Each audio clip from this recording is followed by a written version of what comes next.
Pues muchas gracias, Doris, por acompañarnos, por aceptarnos la invitación, por, por la puntualidad también. Entonces vamos a arrancar para no estarte haciendo esperar. Gracias a todos los que ya están conectados igual, por la constancia que han tenido de estarnos aguantando aquí, escuchando de todo un poco.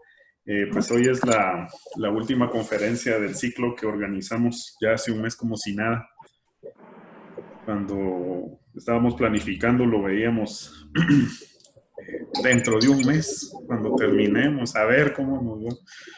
Y pues así de a poquitos es como se construye la historia. Yo de verdad estoy muy contento, muy satisfecho por los resultados, por las reacciones que este espacio generó en muchos de los que han estado aquí al corriente de estas charlas. Como dijo una canción de Bronco, yo no he sido muy afecto a despedidas, entonces a veces me cuesta mucho tener que estar en estos contextos despidiéndome porque lloro, como dice Marlene.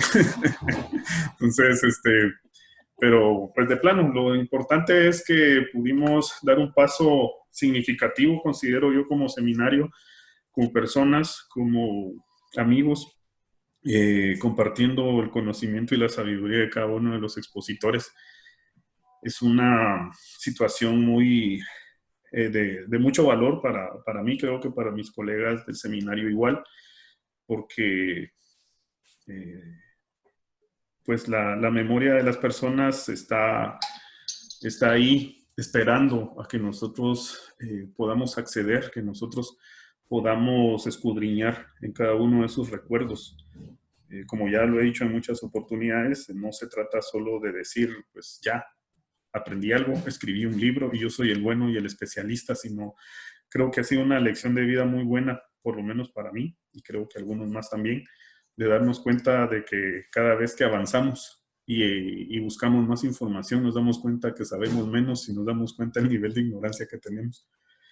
Y qué mejor aprender de los que saben, de los buenos, como los expositores que tuvimos, y no dudamos de que vamos a seguir en esta dinámica, pues ya al final de la participación de Doris, pues ya nos vamos a despedir formalmente. Entonces, nuevamente agradezco por la presencia a quienes ya están.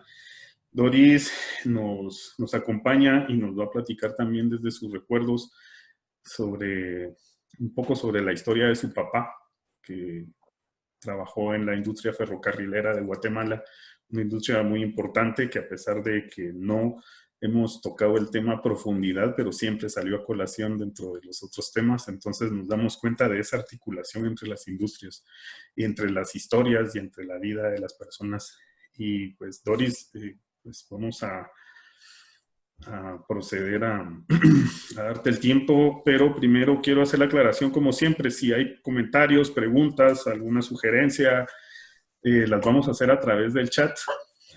Al finalizar la intervención de Doris, como siempre, Paola nos va a hacer el favor de ir leyendo las preguntas que nos den tiempo. A veces nos sentimos mal por no poderle dar lectura a todas, pero bueno, vamos a hacer todo lo posible. Si podemos silenciar nuestros micrófonos, Evelyn y yo vamos a empezar a dirigir algunas preguntas hacia Doris para ir encaminando el tema, y pues creo que ya la dinámica nos la sabemos bastante bien después de un mes de estarnos viendo aquí, viernes y lunes. Entonces, Doris, nuevamente gracias. Pues no me queda más que escuchar. Si nos podrías empezar a contar sobre tu papá. Solo, Sí, perdona Evelyn. que interrumpa. Hola Doris, bienvenida. Hola, Evelyn. Solamente, pues agradecerle nuevamente, ¿verdad?, por aceptar la invitación. Y usted me indica en qué momento quiere que comparta alguna de las imágenes que nos envió, y con gusto yo las comparto. Muchas gracias, Evelyn. Pues primero, muchas gracias a todos y todas. A mí me da un gusto enorme poder entrar a este espacio de reflexión, a este espacio de avivar la memoria de las personas que tienen mucho que decir y que aportarle a la sociedad guatemalteca, especialmente a los jóvenes, que muchos han dejado de apreciar y de conocer la historia, aparte de que se promueve que no se sepa mucho de historia, ¿verdad? Entonces es importante que haya este tipo de encuentros. El seminario de por sí, su título es bastante interesante. Yo quisiera decirles que para mí hablar de mi papá es pues hablar de una persona con un carácter indomable, digamos, ¿verdad? Una rectitud a fuerza de todo y creo que es también rendirle un pequeño tributo a su vida porque fue una persona que dedicó mucho tiempo hacia aportar conocimiento y también a atender necesidades de las personas. Si me ayudas a proyectar para presentar a mi papá la primera fotita donde él aparece, donde está su nombre.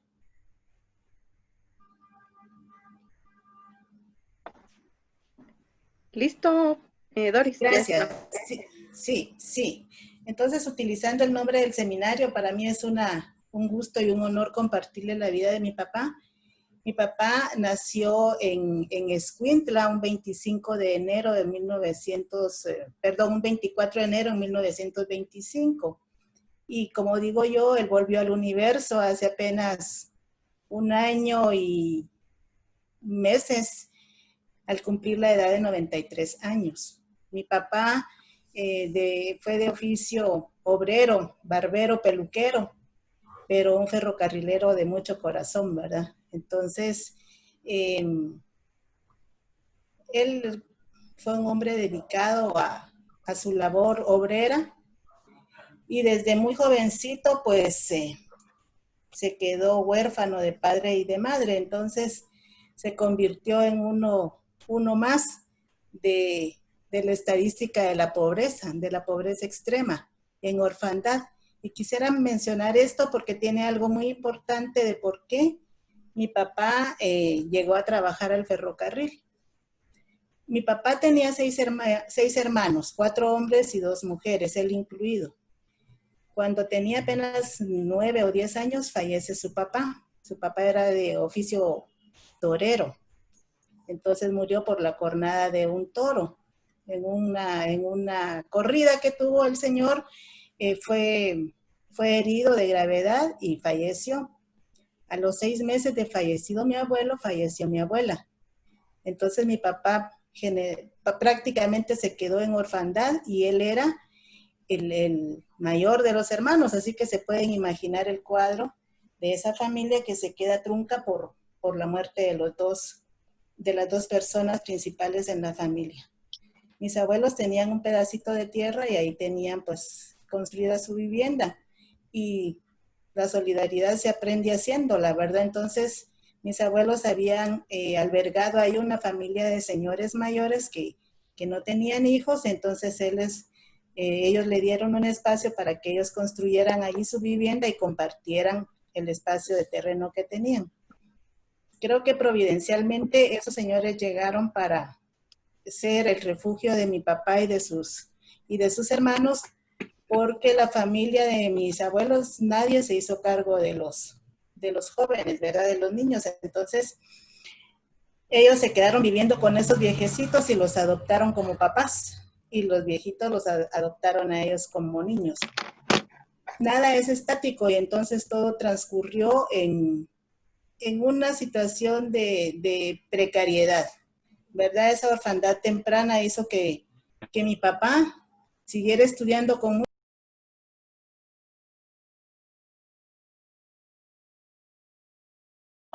Perdón, Doris, solo podría reactivar el sonido de su micrófono, por favor. Listo. Gracias. Sí. Ahora sí. Okay. Entonces les decía que al quedarse en orfandad, ese grupo de niños pues tuvieron que ver qué hacían para sobrevivir en las precariedades que la vida les estaba presentando. Los viejitos que se hicieron cargo de mis papás, mi papá siempre les llamó los viejitos, y aunque ustedes no me crean, no les sé el nombre a esos viejitos. Mi papá siempre se refirió a los viejitos que nos criaron, nunca supimos sus nombres. Yo no sé si guardarles la identidad era algo importante para mi papá, no entiendo por qué nunca nos dijo los nombres. Entonces, los viejitos se encargaron de darles escuela a todos y los sacaron hasta el 6º grado de primaria. Siendo tanto niño y los señores sin pocas capacidades económicas para mantenerlos, pues obligó a que los niños se fueran a trabajar. Mi papá salió a trabajar desde corta edad, tal vez a los 12 o 13 años, y él se fue de aprendiz de peluquero a una peluquería que se llamaba Peluquería Olímpica. Entonces ahí le entró a él el gusto por la peluquería y con lo chispudo que mi papá siempre manifestó ser, aprendió rápido el oficio. Sin embargo, por la edad, él no podía ejercer de peluquero.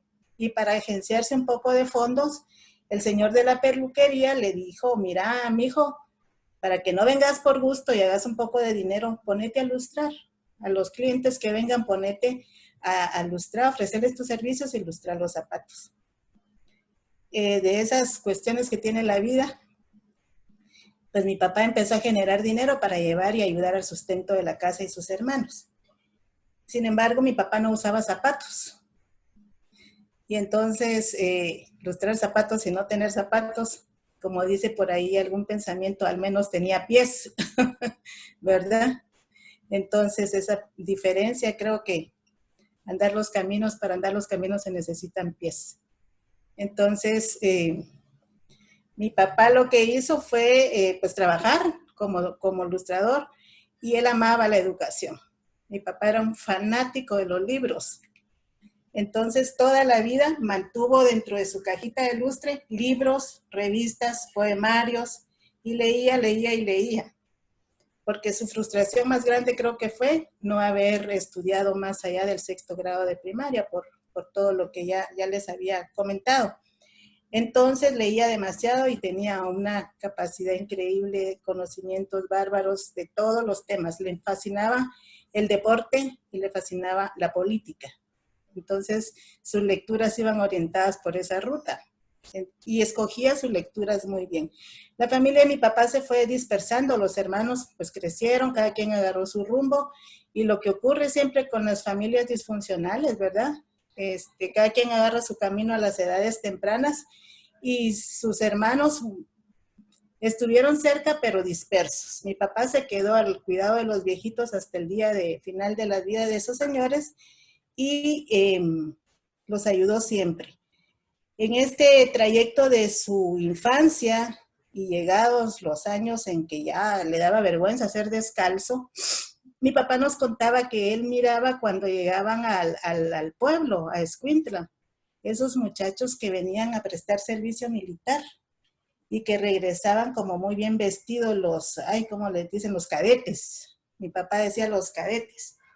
Llegaban muy bien vestidos y eran como un atractivo en el pueblo. La gente los admiraba por razones X y entonces mi papá lo que veía era esa presentación con garbo, como decía él, de esa gente. Entonces, en su cabeza él imaginaba que estar en el ejército podía ser importante y el verse bien, porque él quería verse bien y dejar ya ese trabajo de ilustrador. Tenía ya 16, 17 años. Él y 2 amigos agarraron camino para la capital y en una de las narraciones que hacían los colegas que han antecedido estas pláticas, me recuerdo que alguien mencionaba que viajaban en bestias, en carretas de animales, y así se transportaban, porque pagar un transporte en vehículo como que resultaba ser muy costoso. Entonces, ellos se vinieron en una carreta de animales y se tardaron casi 4 días en llegar a la capital, de Escuintla para acá, y la idea era llegar a prestar servicio militar. Y llegaron. Mi papá se graduó con honores de 6º grado de primaria, entonces llevaba unas notas excelentes, tenía apenas 17 años y por sus notas lo recibieron, ¿verdad? Entonces él ingresó y empezó a conocer la parte interna del cuartel. Mi papá decía que en el cuartel había aprendido tantas cosas. La mayoría para él eran cuestionables, muy cuestionables.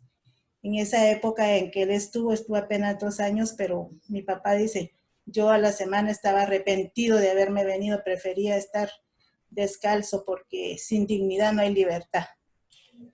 Entonces, como él decía, yo no quería estar ahí, pero ya estando ahí enlistado y todo, salir de ahí era la cosa como muy tremenda, no era tan fácil abandonar y salir, ¿verdad? Entonces, además, demasiado control, demasiados rigurosos en vigilarlos, etcétera. Él nos contaba mucho sobre su estancia en ese lugar y como dice él, ahí aprendió a chupar, porque era tal la desesperación que cada vez que salían de Franco, salían con sus amigos y a chupar. Muchas veces regresaron bolos y los arrestaban y los metían a castigos severos, pero huir, eso sí era muy complejo para ellos. Tomar la decisión de huir no era suficiente. Doris, perdón, ¿más o menos en qué año es esto? Pues yo calculo por la edad, si hacemos cuentas, él nació en 1925, llega en de 17 años, sería 1942, por ahí. ¿Verdad? Gracias. Entonces, en esos 2 años, internamente en el cuartel, mi papá dice que sucedían cosas como relacionadas con la situación política del país, o sea, como que había un hervidero de insatisfacción también ahí adentro por el gobierno que estaba en el momento, y entonces se daban muchas situaciones. Los últimos meses, tal vez los últimos 6 meses antes del 44, que fue el tiempo que mi papá duró del 42 al 44, pues la gente ahí adentro se formaron como pequeños grupos de oposición, por supuesto que eran muy confidenciales, y entonces hubo una decisión de parte de ese pequeño grupo. Nunca supe nombres ni personas. Me parece que ese pequeño grupo empezó a dejar de tomar, porque necesitaban estar sobrios para cualquier situación que ocurriera. Y efectivamente, cuando se dio el movimiento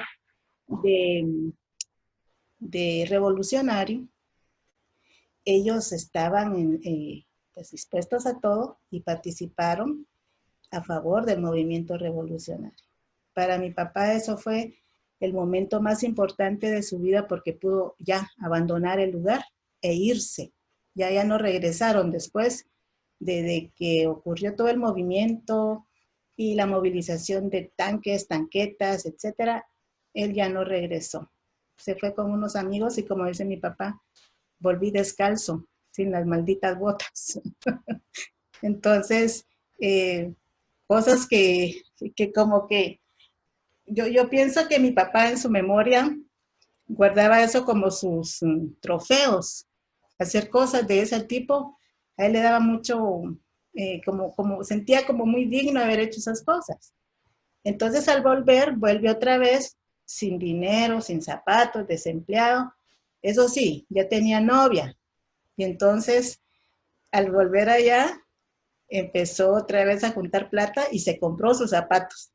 Y dice mi papá, me compré los mejores zapatos que pude tener, porque yo quería dejar en el olvido y para siempre el olor y el crujir de las botas. Mi papá nunca usó botas y tampoco usó zapatos, pantalones de lona, ni playeritas. Él no quiso vestir, no sé por qué, pero él nunca se puso una ropa que no fuera su ropa de civil, ¿verdad? Entonces se mantuvo muy apegado a su deseo y ahí fue cuando él entonces, al volver a Escuintla, no volvió tan catrín como él pensó que volvería, pero volvió libre y eso a él le gustaba decirlo con mucha gana. Al regresar ahí, entonces, pues buscó a su novia, que por cierto era mi madre, y se compró sus zapatos. Entonces sí se dedicó a ponerle atención al oficio de peluquero. Y ya el señor seguía con su peluquería y aprendió el oficio y ya lo pusieron a trabajar. Y hasta el día de su muerte, mi papá fue peluquero, ¿verdad? En el tema, porque siendo peluquero, tampoco le alcanzaba la plata. Y entonces en ese tiempo como que el movimiento, la euforia del trabajo en el ferrocarril era como que lo que más ansiaba la gente. Quien entraba a trabajar al ferrocarril era como que hubiera entrado a la mejor empresa del país porque tenían pues cierta capacidad de hacer pisto. Digo, yo no entiendo, pero para él estar en el ferrocarril era como un sueño. Aparte que tenía muchos amigos del área y contaban que se contaban sus anécdotas y a mi papá le picaba la curiosidad por estar con sus amigos y en el ferrocarril. Así es como él entró al ferrocarril y se identificó al 100 con el trabajo ferrocarrilero. Mi papá entró haciendo todos los oficios del ferrocarril hasta que llegó a ser pues acompañante de maquinista. Mi papá nos contaba los nombres de las personas que trabajaban en el ferrocarril. Entonces estoy hablando más o menos como 1946, 47 por ahí. Y mi Doris, papá tenía entonces, sí, Evelyn. perdón, es que me surge la duda, si usted sabe cuál fue el primero de esos puestos que él desempeñó, el trabajo que él desempeñó al iniciar en esta industria.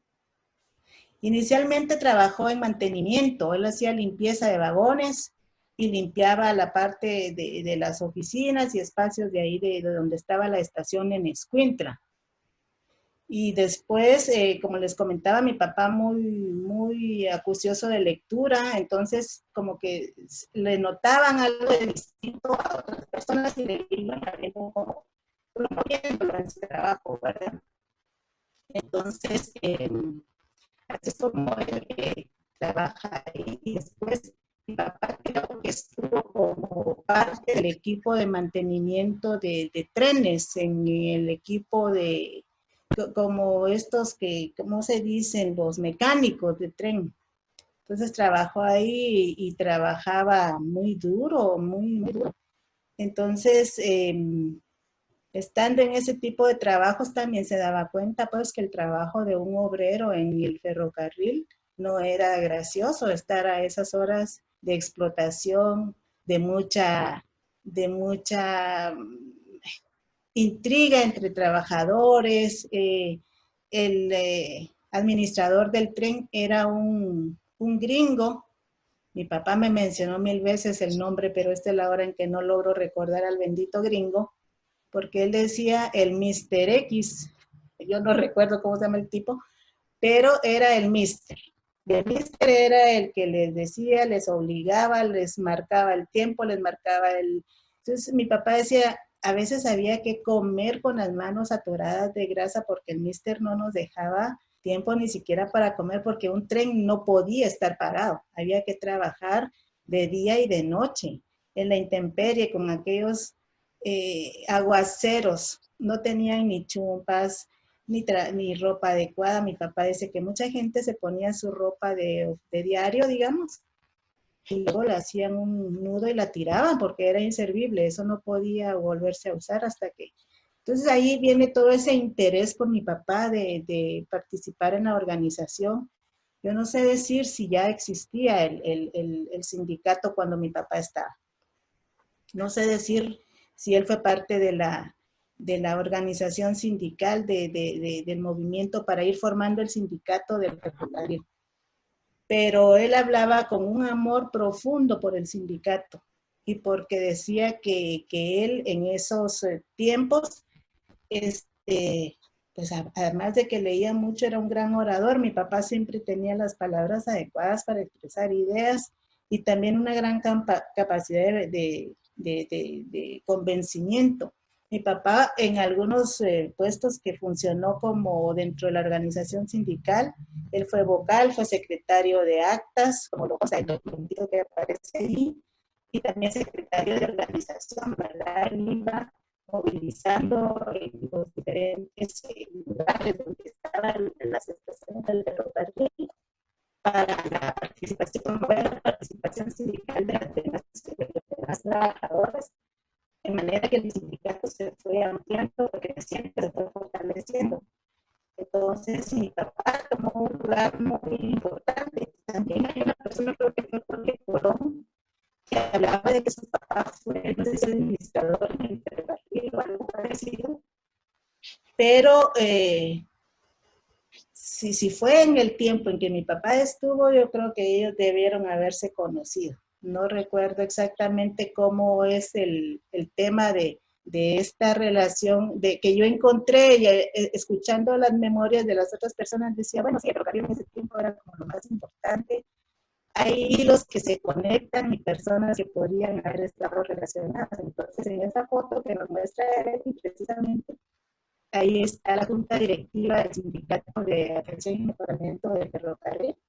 Y mi papá ahí está con su brazalete, funcionando como es el que tiene el sombrero como de mexicano, ¿sí? ¿Verdad? Y él tuvo dos amigos que ahí aparecen, que fueron así como los amigos entrañables que uno encuentra en la vida, se vuelven casi hermanos. Don Beto Clara y don Carlos Mérida, ellos llegaron hasta el final de sus días como grandes amigos y se reunían en momentos después del movimiento sindical, y que ellos abandonaron ya sus funciones en el sindicato. Mi papá los visitaba mucho en Escuintla porque cuando entró la contrarrevolución a Guatemala, empezó un seguimiento de los líderes sindicales implacable, los perseguían por todos lados. Mi papá fue preso 2 veces, estuvo mucho tiempo en Bartolinas. Mi papá nos contaba que en ese tiempo de persecución, muchos amigos de ellos desaparecieron, muchos amigos no volvieron a saber de ellos, y solo nos contaba que en las madrugadas llevaban camiones a sacar a los presos, y lo metían en camiones y se los llevaban y ya nunca se sabía de ellos.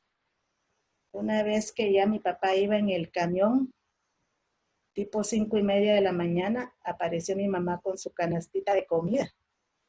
Y uno de los hombres que iba en el camión cuidando a los que llevaban, reconoció a mi mamá y bajó a mi papá del camión.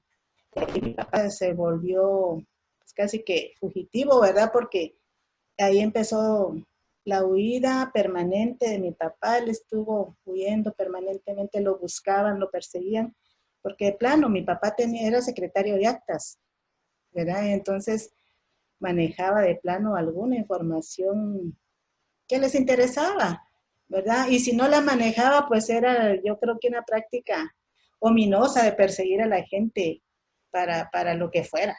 Yo no entiendo esas cosas, de veras siempre me quedan, sí sé cuáles son los objetivos de la persecución, pero gente que no tiene más que pelear por el bien común y organizar y velar por el bienestar de las personas, etcétera. Entonces, mi papá estuvo bajo ese asedio de la persecución por su trabajo sindical y por la relación que había en determinadas situaciones con no estar de acuerdo con lo que en ese tiempo eran los sindicatos, ¿verdad? Entonces, les comento esto porque fue la vida de mi papá. Ahí, como dice mi papá, yo cuando salí del cuartel me di cuenta que si uno no se organiza, si uno como trabajador, como obrero, no pelea sus derechos, no promueve el respeto a la humanidad por uno mismo, es complejo, no se va a poder lograr, nadie le va a regalar a uno nada a pesar de que uno no necesita el regalo, uno tiene el derecho y lo tiene que defender a costa de la vida si es preciso. Entonces mantenía esa verticalidad para sus decisiones, ¿verdad? Entonces, eso también costó muchísimo para nuestra familia, porque la familia de mi papá, digamos nosotros ya como hijos descendientes de él en esa lucha, la familia estuvo dividida, separada. Mi mamá huía con mi papá donde fuera, en el sentido de que ya no teníamos residencia, porque mi mamá ya ni deshacía los tanates cuando nos movíamos de casa a casa, de lugar a lugar. Entonces, toda esa parte la vivimos nosotros y sí que impactó el trabajo de mi papá en nuestra familia en un sentido, pues, inadecuado hasta cierto punto, porque había una movilización constante y permanente. Mi papá le decía a mi mamá, usted también está en riesgo, así que usted también tiene que ver cómo escapa con los patojos, ¿verdad? Y entonces, los últimos años, esto fue más o menos como, yo nací en 1959, y mi papá se fue asentando más o menos de dejar de ser un nómada, y nosotros también, como en 1966 o 67. Pero nosotros vivimos en la Colonia Maya, vivíamos en la zona 5, vivimos en la zona 8, vivimos en la zona 3, vivimos en Escuintla, en la colonia El Quetzal, vivimos en un montón de partes, moviéndonos todos a cada momento, no durábamos tiempo. Lori, Sí. perdón, mientras se trasladaban de una vivienda a otra, su papá continuaba con sus labores en el sindicato. Mi papá continuó mucho tiempo en el sindicato, y yo siento que él inclusive llegó más o menos hasta como en 1955, 56 por ahí, porque sí fue demasiada persecución, ¿verdad? Entonces, cuando lo sacaron de ese camión es que mi papá no sé, yo no tengo un dato concreto, y no sé si mi papá todavía de alguna manera tenía alguna comunicación. Me recuerdo que mi papá lamentaba muchísimo. Él conoció a unos sindicalistas de la época, a los que admiraba por su trabajo, por su entrega a la organización en otros países, en México, en Chile, en El Salvador, en Argentina. De hecho, cuando a mi papá lo tomaron preso en una de las situaciones, creo que fue por ahí por 1956, iban, o antes, un poquito antes, yo no sé, datos creo que voy a fallar en precisión, iban a una gran convención a Chile y a la Argentina, y ahí les cayeron y los persiguieron y ya no los dejaron salir.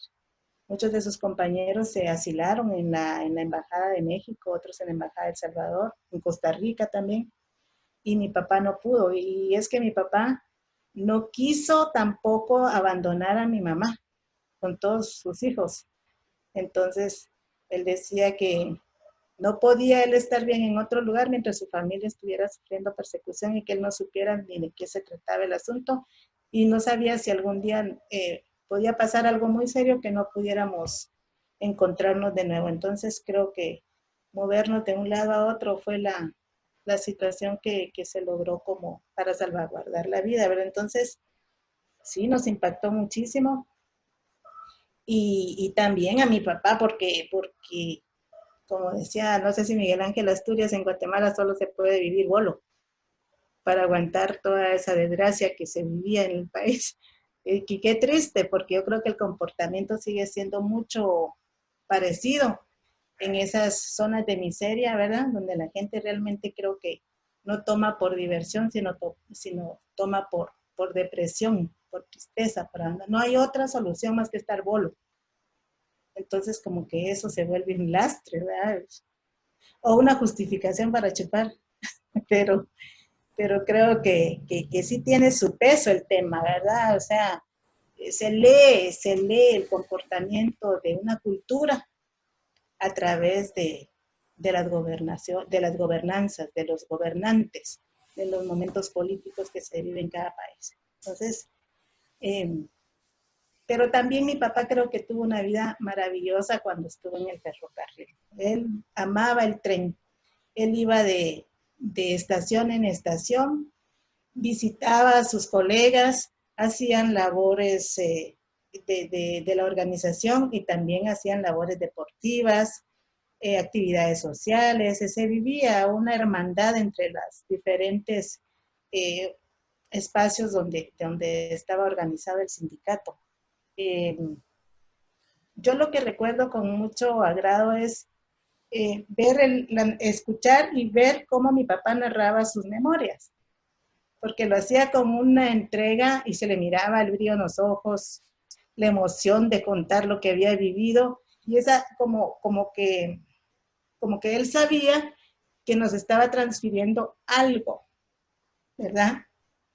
Entonces esa parte es bien interesante, es bonita, y es también emotiva, porque como que ahí va el cordón umbilical alimentando a los que vienen, trasladando todas esas vivencias para ir formando valores, ¿verdad? Entonces, creo que esa parte a mí me encantaba. oírlo contar, porque podíamos sentarnos 10 o 1000 veces y mi papá parecía que tenía el guión exacto para todas las veces y contarlo todo igual.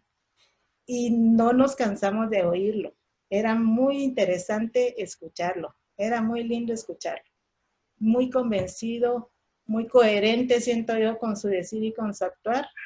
Y eso creo que nos hizo a nosotros desarrollar muchos valores importantes. Doris, ¿Verdad? tengo una duda. Sí. Este tiempo que su papá estuvo en el sindicato, ¿lograron algún cambio significativo para los demás empleados de la industria ferroviaria? ¿O sí hubo un impacto de mejora, digamos, para todo el Sí, sí, personal, sí. como cuáles, por Sí, ejemplo? sí, sí. El, algunas cosas que yo recuerdo que eran como muy, muy ganadas a pulso, el tema de los horarios de trabajo, de esas, generar, por ejemplo, 2 o 3 turnos para las personas que eran los mecánicos del tren, porque decía mi papá, si un tren llegaba con algún desperfecto en la estación, a fuego, agua o lodo, como fuera, se tenía que levantar el tren porque no se podía quedar parado. El tren tenía que seguir trabajando. Y lo que a mi papá le impresionaba era ver a esa gente debajo de aquellos chorros de agua, como llueve en la costa, haciendo todo, porque no estaban en un taller de mecánica de bajo techo haciendo reparaciones, a veces en la pura línea donde el tren paraba y había que ver, ¿verdad? No eran las máquinas que estuvieran estacionadas en ningún lado, sino esas. Entonces, cambiar, por ejemplo, esa presión laboral que tenían de trabajar casi 24 o 48 horas corridas, mejorar los salarios de esos trabajadores, conseguir que les dieran equipo para trabajar con seguridad. Tal vez en ese tiempo eso fue muy valioso para ellos porque sí mejoró condiciones de trabajo, ¿verdad? También asegurarse atención en salud. La gente se enfermaba demasiado. Después de estar sudando bajo la presión del trabajo, empaparse con esos aguaceros era terrible, ¿verdad? También mejorar algún tipo de salarios. Ellos empezaron a trabajar, según recuerdo y entiendo yo, el tema de la vivienda para los trabajadores del ferrocarril. Mi papá no logró, creo que no lograron tener eso como un resultado. Cuando entró la liberación, parece que ya eso estaba, a ver, estaba a punto de entregarse las viviendas, pero todo eso se quedó varado y al final, cuando vino la contrarrevolución, los nuevos gobernantes hicieron entrega de esas casas y llamaban a las personas a recibir sus casas y mi papá nos contaba que él no fue a recibir la casa. En primer lugar, porque había sido perseguido. En segundo lugar, porque cómo iba él a recibir de una persona tan indigna la casa. No. Entonces, y mucha gente fue y recibió las casas. Y eso a mi papá le dolía en el corazón porque decía traicioneros, cómo se pudieron vender, eso no podía ser así. O sea, y creo que es la colonia ferrocarrilera de Escuintla, donde están esas viviendas, ¿verdad? Puede ser que no sea tan preciso mi dato, pero creo que hay cuestiones. Entonces, sí, Byron, sí hubo algunos cambios que impactaron en la organización, en los trabajadores, debido a la actividad sindical que mi papá y por supuesto el sindicato ejerció para hacer cambios y mejoras, ¿verdad? Dentro de esa historia de mi papá en el trabajo en el ferrocarril, en algunos, bueno, no creo que durante ese tiempo, pero sí cuando mi papá ya dejó de ser perseguido, que como les comento, yo ya tenía más o menos 7, 8 años, y empezamos a hacer viajes en ferrocarril. Entonces era bien interesante porque mi papá se subía al tren y creo que volvía a sus tiempos de ferrocarrilero en funciones y vivía todo. Y decía, ahí van a ver cuando pase por tal lugar. Ahí va a pitar y no sé qué, y va a hacer no sé cuánto. Van a ver ustedes dónde están los cruces de las vías. Vamos a ver. miremos dónde están los cruces de las vías. Eso se llama no sé cómo. Eso, y nos iba diciendo toda la clase para aprender cómo funcionaba el tren en la práctica cuando acompañábamos a mi papá en sus... nos íbamos de viaje en tren realmente. Él practicaba las salidas y, como decía Byron, hay mucha Guatemala por conocer. Pues a mi papá le gustaba conocer viajando en tren. Entonces nos íbamos a diferentes lugares, a Sanarate, al rancho, a Matitlán, al puerto, en tren, ¿verdad? Le fascinaba el tren a mi padre. Yo creo que tal vez fue muy poco el tiempo que mi papá trabajó en el tren y en el ferrocarril, pero fue su tiempo más importante en su vida y muy intenso por todo lo que ahí pudo hacer y aprender, ¿verdad? Entonces, viajábamos con él por esos lugares tan bonitos y él se bajaba a veces y decía, nos vamos a quedar aquí y nos vamos en el próximo, porque nos bajábamos a veces a donde no íbamos, porque él quería pasar a esa estación por fuerza a saludar a sus compañeros que pudieran estar ahí. Se bajaba para ver qué cambios habían habido en las oficinas, qué habían logrado después de que él ya no estaba. O sea, se mantuvo pegadísimo al tren. Tan pegado que cuando terminábamos de comer decía él, bueno, muchas gracias, buen provecho a todos. Y él decía, y bueno, ¿qué? Ya pasó el tren. Porque terminábamos de comer, ¿verdad? Entonces, era muy ajustado él a esa. Yo creo que una de las razones por las que mi papá se hizo parte del sindicato es porque se dio cuenta que cuando él estuvo en el ejército, una buena parte de su vida le marcó haber estado ahí, el maltrato, la opresión que vivía, la gente ahí, ¿verdad? Pero no él, todos los que estaban ahí vivían un trato pues inhumano hasta cierto punto, y entonces encontró la expresión del respeto a la persona en la organización sindical. Él sabe que eso lo hizo de alguna manera. Yo me recuerdo que cuando hablaba también de estas marchas, los 1 de mayo, para él se le llenaban sus ojos de agua contando esos movimientos enormes que hacían cuando se juntaban. Por ahí hay una foto que no es mía, alguien me la prestó, y yo creo que es tomada de Google, de por ahí, una foto donde está una marcha, Evelyn, la última foto donde aparece una actividad como de marcha del 1 de mayo.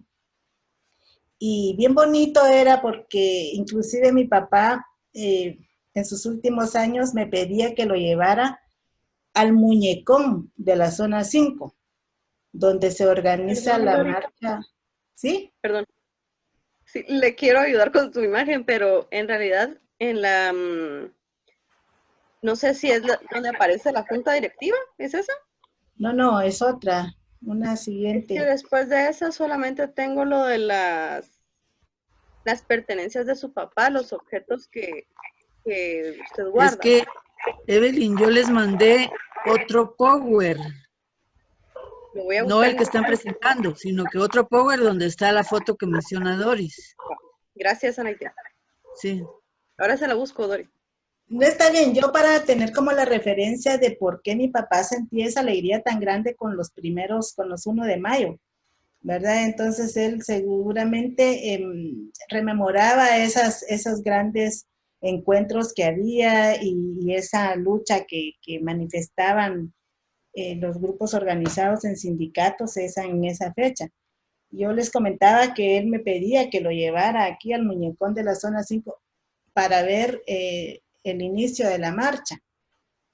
Y entonces desde cierto punto ahí nos quedábamos y no se movía de ahí hasta que la marcha empezaba su movilización y se iba la última persona que estaba en el muñecón. Entonces él me decía, bueno, vámonos. Y era apegado a esos recuerdos, mi papá. Me recuerdo que una vez en la universidad, un profesor le pregunta a una compañera y le dice, mira, como vas a ser psicóloga, tenés que hablar muy bien de tu capacidad de observación. ¿Vos conocés el muñecón de la zona 5? Sí, le dice la compañera. ¿Y qué está haciendo el muñecón? ¿Quitando o poniendo una piedra? Y la compañera muy decidida le dice, quitando una piedra. Entonces el profe le responde de una manera muy grosera, dice, mira, no seas tonta. El hombre lo que está es poniendo una piedra. Obviamente la clase se mató de la risa, ¿verdad? Entonces vengo yo y le cuento a mi papá, le conté la situación que se había dado y me dice, mire, cuando vuelva a ver a su amiga le va a tener que contar algo. Dígale que el muñecón de la zona 5, el monumento al trabajo, el hombre representa al pueblo, por eso está desnudo. Y la piedra angular que pone o quita, eso hace que la industria se mueva o no se mueva. Entonces no es que quite o ponga la piedra, es la fuerza laboral del obrero la que hace que la industria avance o no. Eso dígale a su amiga para que se le quite esa historia de mal sabor que le dejó su profesor universitario al calificarla de tonta. Uno no tiene una sola visión para ver el mundo, tiene varias, pero tiene que ser uno consecuente con lo que está viendo, observando y analizando para aportar al desarrollo de las personas en lo individual y también en lo colectivo. Y esa lección no se me va a olvidar nunca, porque yo no sé si es cierto que el hombre desnudo muestra el pueblo. Anaite, vos tal vez sabes, ¿verdad? Y es cierto que la piedra angular representada en el trabajo de los obreros es la Fíjate que que tu papá le acertó totalmente el monumento. El monumento es de don Rafael Yela Gunter. Y estuvo entretenido muchos años porque el señor falleció. Pero él precisamente presentaba al pueblo desnudo, porque no tenía ropa, no tenía dinero, no tenía posibilidades de cubrirse. Y pese a estar desnudo, está poniendo la clave, la pieza clave que va a cerrar el círculo de la industrialización en Guatemala gracias al trabajo de los obreros. Tu papá era un talento, mano, de verdad. Pues así era mi papá, ¿verdad? Creo que muy atinado en sus palabras, a mí me convencía mi papá. ¿Para qué? Y voy a decir que no, pero sí me daba como tips para decir, tiene razón mi papá, ¿verdad? Y promovía en mí la duda para que también fuera a buscar un poco más de información. Entonces, toda esa parte creo que nos fue dejando unas historias muy interesantes, ¿verdad? Entonces, por ahí dentro de Perdón, algunas... Doris, no pude encontrar el correo que entró después de esta presentación. Lo siento. No, está bien. Pero creo que al hablarlo tal vez nos imaginamos, y hemos visto, pues, ¿verdad? Las movilizaciones de los 1 de mayo, pero esa muy particular porque de verdad era una alegría, se veía una alegría y un compromiso en esas movilizaciones. Y no sé si había o no división, pero muy interesante esa parte, ¿verdad?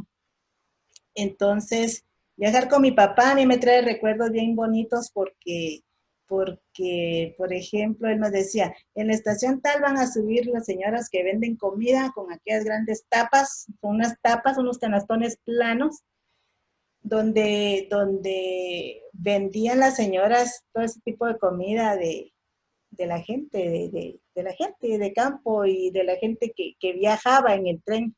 Era fascinante porque entonces bajaban las señoras, subían las señoras a los vagones y a vender la comida, y entonces esos son recuerdos que a mí me quedan de los viajes que yo hice acompañando a mi papá, bueno, toda la familia acompañando a mi papá, cuando veíamos esas tapas llenas de comida, chiles rellenos, tortillas en hojas de tamal, con huevos duros, salsa y panes con frijoles y todo eso, le llega el aroma a uno a la memoria, ¿verdad? Y revive Entonces esos sabores. voy a aprovechar este comentario porque cuando usted mencionó lo de que su papá decía, bueno, ya pasó el tren cuando terminaban de comer, justamente pensé en esto, en la venta de comida en las estaciones. Ahora, yo no sé si usted recuerda que si esta venta de comida era solamente dentro de los vagones o había también puestos fijos, digamos, en la estación, abajo. Recuerdo que en algunos lugares cuando bajábamos sí habían algunas señoras, pero no eran tantas señoras puestas ahí, sino que lo que estaban era esperando que llegara el tren para subir al tren y vender arriba, ¿verdad? Entonces, paraban pequeños momentos, o paraban porque algunas personas iban a bajar, pero entonces se aprovechaba para que subieran las vendedoras de comida y ahí entonces ya vendían adentro de los vagones, ¿verdad? Entonces también, pero no creo que se estacionaran vendedoras en los lugares. De pronto no les permitían estar ahí más que solo esperar que llegara el tren para subir a vender. Uh-huh. Sí, es cierto, habían pacayas envueltas en huevo, claro, es parte de lo que vendían en el tren, Alfonso. Sí, recuerdo bien claro los ejotes envueltos en huevo, las pacayas con tortillononas y su salsa de tomate y chile, o sea, todo eso se vendía. Mi papá, cuando viajaba en tren, lo que nos llevaba de sus viajes, y podíamos verlo, era fruta, unos jocotes, mangos, a veces cocos, no tantos cocos porque pesaban mucho, entonces llevaba 4 o 5 cocos, mangos de mico, decía él, unos mangos de cáscara suave que se pelan y son muy dulces, ¿verdad? También llevaba cuchines, paternas, nos llevaba unas cosas que se llamaban, ya no me recuerdo, pero eran unas que era así como polvo, de cáscara dura, cafés, no recuerdo cómo se llamaba. Caspirol. Caspirol, Sí. sí. Yo lo que me recuerdo de mis viajes de Guatemala a Matitlán, las señoras, eran los 50, ¿verdad? Entonces era el cine mexicano. Entonces las señoras se pintaban las cejas con lápiz azul, porque no había lápiz para cejas para el pueblo, pues. Entonces siempre en el pómulo derecho se pintaba una chibolita, un lunar. Y en el cuello usaban una tira de terciopelo con alguna medalla. Y el consabido escote y la manga de huicoy. Entonces, cada vez que le decían al señor, señor, le pongo los huevos, señor, le pongo los huevos, señor, pero usaban un doble sentido muy sutil con los caballeros que iban en el tren y con los caballeros que no iban acompañados de su esposa. Entonces eran mal vistas en Amatitlán porque les decían las largas, pero era parte de su gracia para vender, ¿verdad? O le pongo el huevo, señor, le pongo la pacaya, ¿qué va a llevar? O le pongo la pechuga, señor. Entonces, ese lenguaje coloquial de las mujeres trabajadoras de los años 50 forma parte de esa memoria del ferrocarril. Y otra cosa que a mí me recuerda mucho el ferrocarril, yo me ponía muy nerviosa, porque pasaba el señor pidiendo los boletos. Uh-huh. Y eran muy, muy estrictos. Tenían unas gorras de mimbre donde decía el IRCA. Había una latita que adelante que decía IRCA. Y estaban vestidos de beige, de gabardina beige. Y llevaban su aparato para expender los boletos. Pero si uno no entregaba el boleto, lo bajaban. Y bajaban a toda la familia y no se valía decirle, fíjese que lo olvidé o se me cayó. Entonces era ponerse uno muy vivo, pues, para no perder nunca uno su boleto de viaje. Esa es una de las memorias que tengo yo del ferrocarril, perdón. No, gracias. Ana Iclea, enriquece el asunto, porque esto también es, quienes aporten al tema, creo que es bonito porque es un diálogo esto para ir creciendo. Sí, gracias. Doris, fíjese que cuando yo he platicado con mi abuelita respecto a esto de las ventas que hablábamos hace un momento, ella es de Coatepeque y ella me contaba que había ciertos días en la semana en que llegaban a vender mariscos por la cercanía con la costa, pues con el lugar de donde extraían los mariscos, ¿no? Entonces, no sé si usted recuerda algo como esto, porque por ejemplo en otros contextos, digamos el día de plaza, donde es muy común encontrar las frutas y verduras, mi abuelita decía que era común encontrar en 2 días específicos de la semana, que no recuerdo en este momento, los mariscos. Entonces yo no sé si usted recuerda algo asociado a esto, una rutina o algo, un patrón en las ventas. No, Evelyn, yo ese dato no lo recuerdo. Lo que sí sé, y no sé si mi papá los llevaba, porque a mi papá también le gustaba pescar. No sé si eran compras o era de su pesca, que sí, sí, es cierto. Nos llevaba también canastitos de una cosa, de camaroncillo, y de pescados, de unos pescaditos chiquititos, pero de pronto y los compraba en esos días que eran días de venta de mariscos, pero no recuerdo yo si el detalle de los días y si eso era parte de ese momento. No lo recuerdo, Evelyn. Gracias. Y además de esto de porque digamos cuando usted está narrando esto de que se suben a vender comida mientras hacen una de las paradas en el recorrido, pues a mí me hace pensar cuando yo voy hacia la costa y en los buses pues también hay paradas específicas en donde se sube el montón de gente ahí a venderle a uno y uno ya no sabe ni qué comprar, ¿verdad? Pero me surge la duda también relacionado con lo que mencionaba don Felipe el viernes pasado.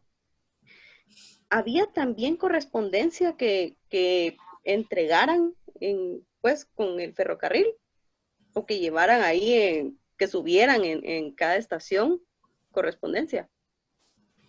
Yo recuerdo así muy ligeramente que mi papá decía que habían mensajeros de correspondencia que llevaba el ferrocarril y ellos viajaban debidamente identificados, digamos uniformados, entre comillas, ¿verdad? Con su bolsón y ellos tenían un lugar especial para viajar, no se sentaban, digamos, en el común de los vagones, sino que se iban en un lugar que tenían especial para viajar con la correspondencia. Eso es lo único que creo que recuerdo, pero no entiendo más allá de ese detalle, ¿verdad? No tengo memoria de eso.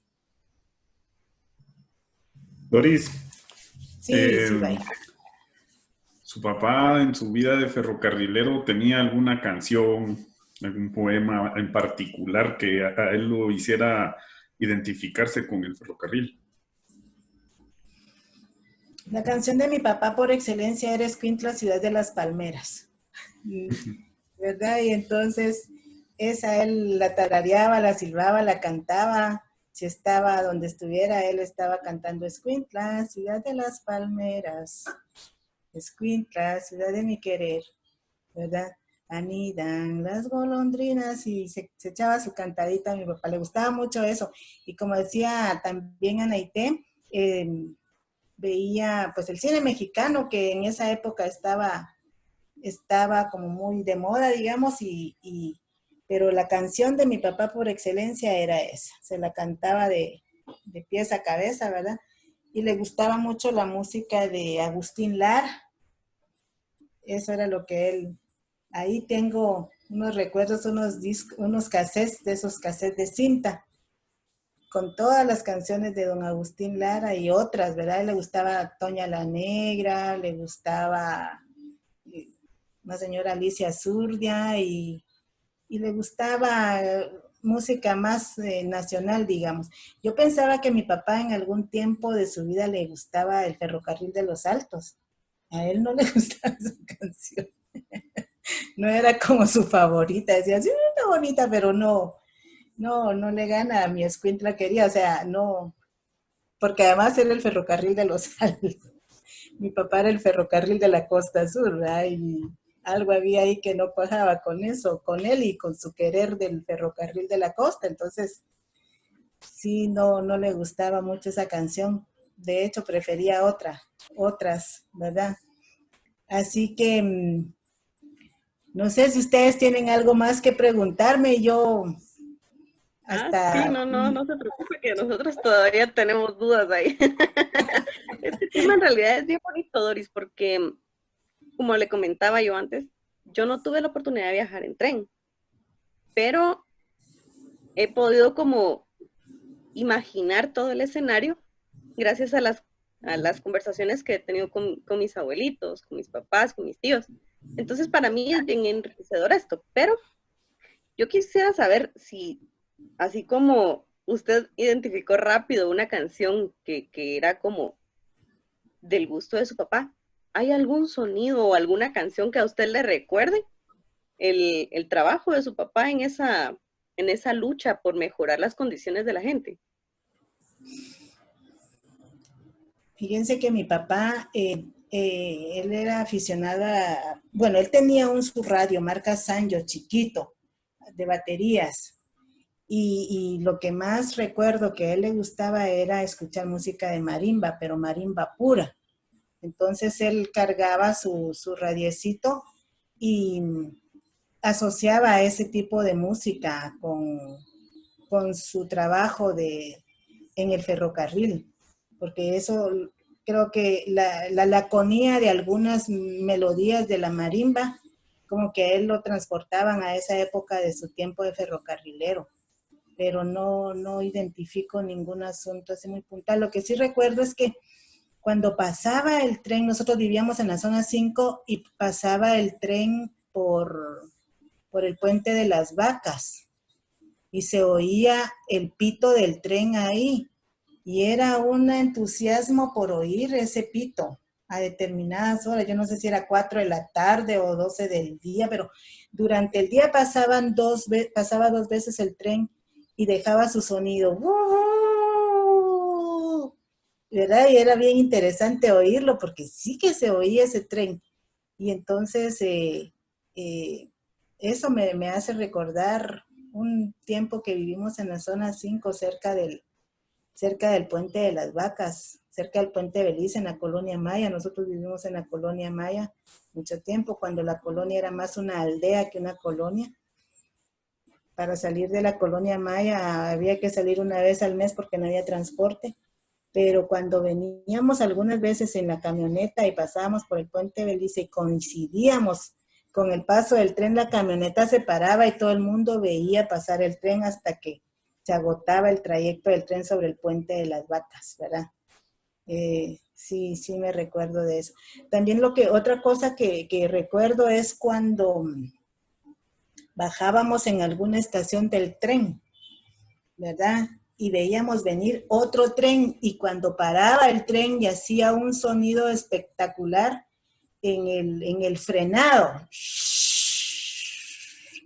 y empezaba a detenerse el tren y decía, bueno, ¿a qué hora para ese semejante vehículo ahí, verdad? Y entonces si tiraba toda esa humazón y polvo y tierra y entonces veíamos esas paradas, eran fascinantes, nosotros sentaditos en las banquitas que estaban de madera enfrente de las estaciones, que generalmente, yo las recuerdo que eran unas casitas construidas como de machimbre, de madera, así recuerdo yo esas estaciones, a lo mejor, como digo yo, estoy fabulando, pero eso es lo que yo recuerdo, y para el tren, y ese sonido espectacular, y ese como chispas imaginativas que va dejando el frenar del tren, ¿verdad?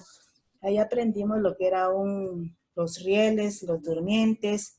Creo que Ligia en su presentación cuando contó, ella mostró unos clavos enormes que eran para martillar los durmientes, ¿verdad?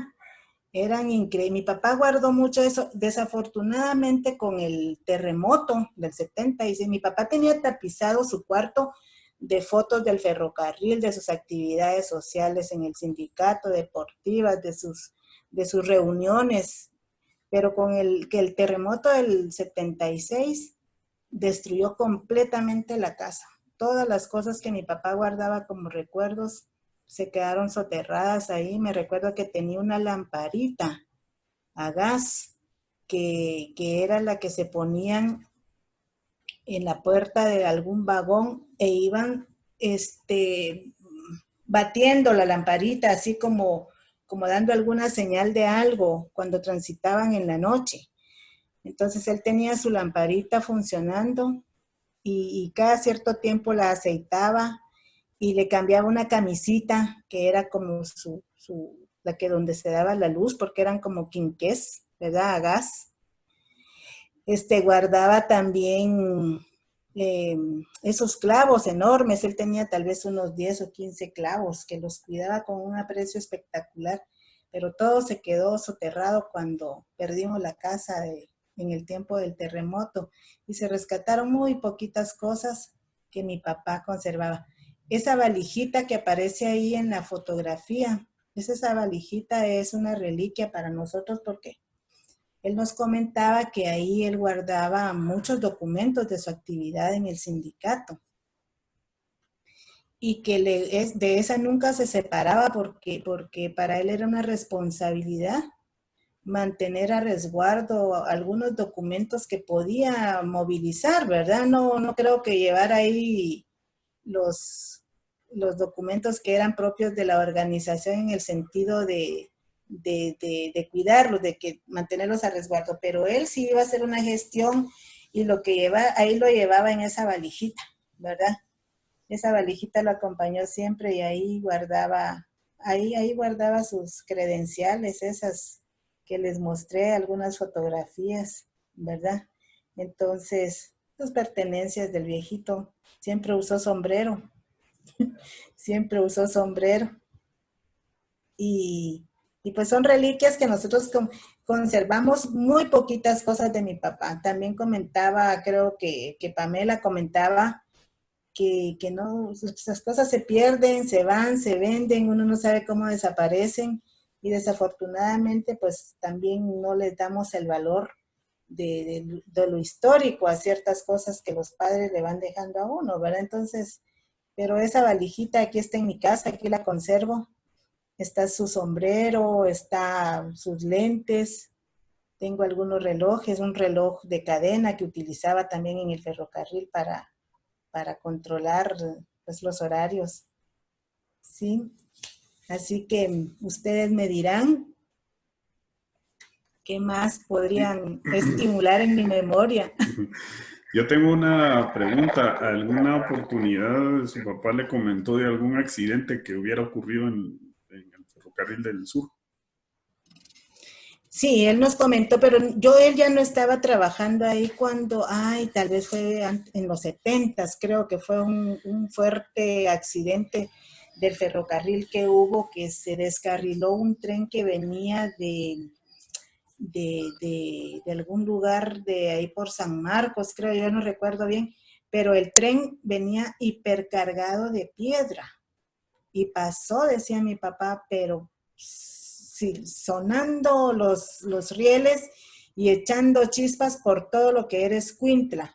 Sí hubo un gran accidente ahí y no recuerdo más, puede haber sido 70s, 80s, pero mientras él estuvo trabajando no nos hizo referencia de ningún accidente del ferrocarril, solo ese que debe de estar documentado porque sí fue un accidente tremendamente serio, que venía cargado de piedra y que iba para Izabal, para Puerto Barrios, ¿verdad? Entonces, pero no creo que haya sido en el tiempo en que mi papá hubiera estado trabajando en el ferrocarril, Bairo.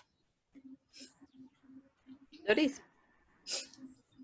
Sí, ¿Usted recuerda cuál fue el último viaje que hizo en el tren? ¿Yo? ¿Sí? Yo recuerdo tal vez el último viaje, no sé si ese haya sido el último viaje, pero fue un viaje que hicimos a Matitlán. En el relleno había una parada, una estación de tren, creo, y ahí nos bajamos. Y fue porque íbamos de día de campo, digamos. Pero ese día fue bastante trágico para la familia porque en ese relleno, uno de mis hermanos estaba... Ahí el relleno se llama así porque como que hay un corte, ¿verdad? Y cuando ellos se metieron a nadar en el lago de Amatitlán, mi hermano se estaba ahogando y cuando mi papá lo vio, salió corriendo y se tiró. Y después mi otro hermano, o sea, los tres estuvieron a punto de morir ahogados y sí dejó una experiencia muy traumática para todos.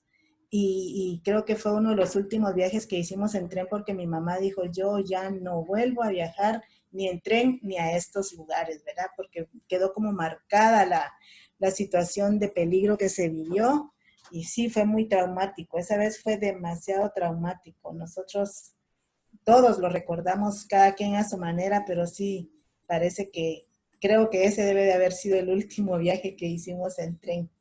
Y sin duda debe haberlos marcado este viaje, pero estoy segura que también tiene algún recuerdo lindo de estos viajes. ¿Usted me puede decir de estos viajes en tren, qué es lo que más le hace sonreír cuando lo recuerda?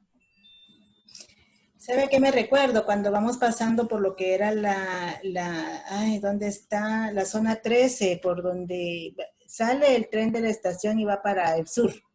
Entonces va pasando por donde está, va en Europa, por esa parte de la zona 13, aquí en la capital.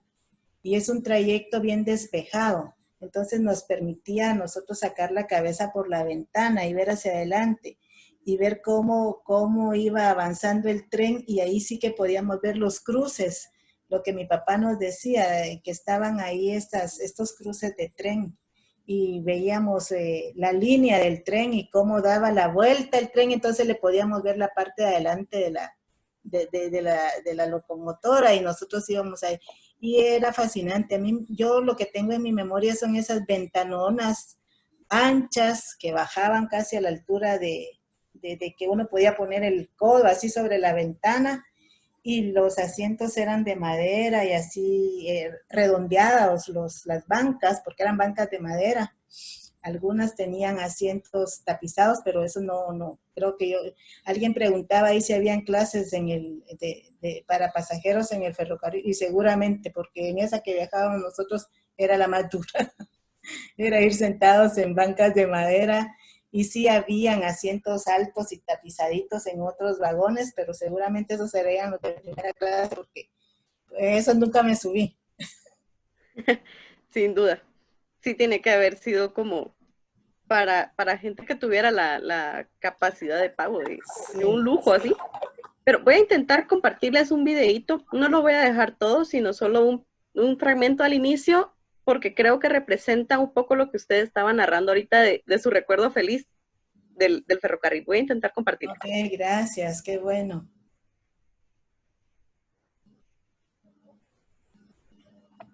Me avisan si lo ven y si lo oyen, por favor. Sí.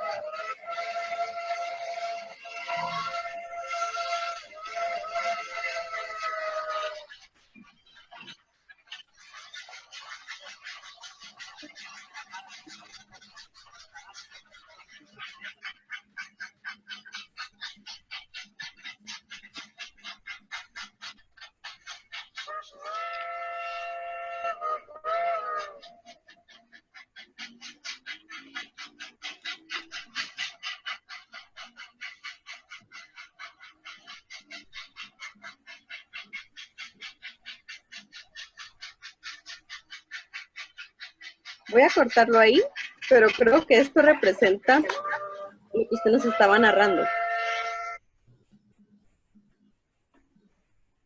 Creo que eso representa lo que usted estaba narrando. Entonces, sí, qué lindo. También ese paseo por el Puente de las Vacas era fascinante, porque ver hacia abajo del puente y ver ese paseo era también muy, muy alegre verlo. Esperábamos pasar por ahí. Sí, gracias, Evelyn, muy lindo. No, con mucho gusto. Y es que a esto es a lo que nosotros nos referimos cuando la gente a veces nos dice, pero es que yo no tengo nada que enseñarles a ustedes. Y si ustedes supieran lo que nos enseñan con su historia de vida. Yo le digo, yo no viví esa época, pero mientras usted contaba el escenario bonito que usted recuerda de los viajes, me hizo conectar con esta imagen del inicio. Entonces, sí permite el hecho de que ustedes nos cuenten sus recuerdos, nos permite a nosotros, los que no pudimos vivir esa época, pues recrear una imagen. Luego, a mí me llama mucho la atención el inicio de su papá, los inicios, porque es una cuestión como muy linda el hecho de los valores que él les transmitió a ustedes con sus acciones, porque no fue como a base de sermones, sino con las acciones les demostró muchísimas cosas muy valiosas, creo yo. Yo no sé si dentro de los recuerdos que usted tiene, ¿hay algún tipo de zapato que a usted le haga recordar a su papá? ¿Hay algún tipo de zapato que diga usted, bueno, sí, estos eran los que él usaba? ¿Tenían alguna característica en común? Mi papá le gustaba usar zapato amarrado, muy formalito, amarrado. Una vez le regalé unas mocasinas y casi que me mata. Me dijo, ¿cómo se le ocurre? Eso es como para ir uno, no, decía una palabra muy fea, no sé cómo la vayan a tomar aquí, pero decía, no soy chanque aguacatero para ponerme esos zapatos.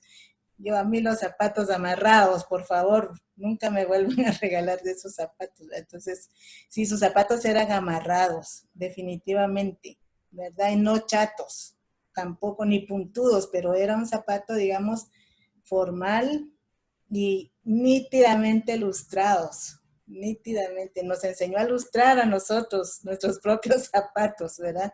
Nos hizo él mismo una caja de lustre donde no faltaba la chinola, la tinta hecha de los papelitos esos. Ahí tengo mi caja de lustre yo.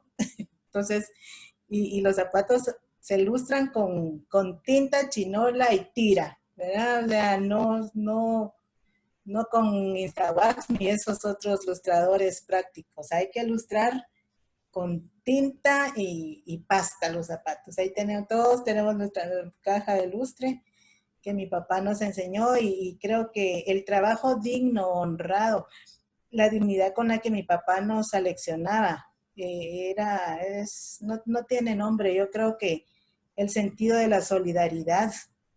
Decía mi papá que si no hay bien común, no hay bien. Porque estar bien tú, estar bien yo, para que estés bien tú, esa es una mentira, una venta de ideas que le hacen a uno jugar con la memoria. ¿Estamos bien o no estamos bien? Pero estoy bien para que tú estés bien, eso es verlo a uno como que con el rabillo del ojo y para abajo. Y esa era otra cosa que nos decía, ¿verdad? Yo digo, ¿no será que mi papá inspiró a muchos escritores? Porque muchas cosas que mi papá decía, o muchos escritores lo inspiraron a él porque decía, nunca vayan ustedes a ver gente hacia abajo. O sea, es figurativo el asunto, pero nadie es más que otro si no hace más que otro, ¿verdad? Entonces, eran lecciones así de vida muy contundentes. Mi papá también era un hombre recio, no crean que era pan, miel sobre hojuela.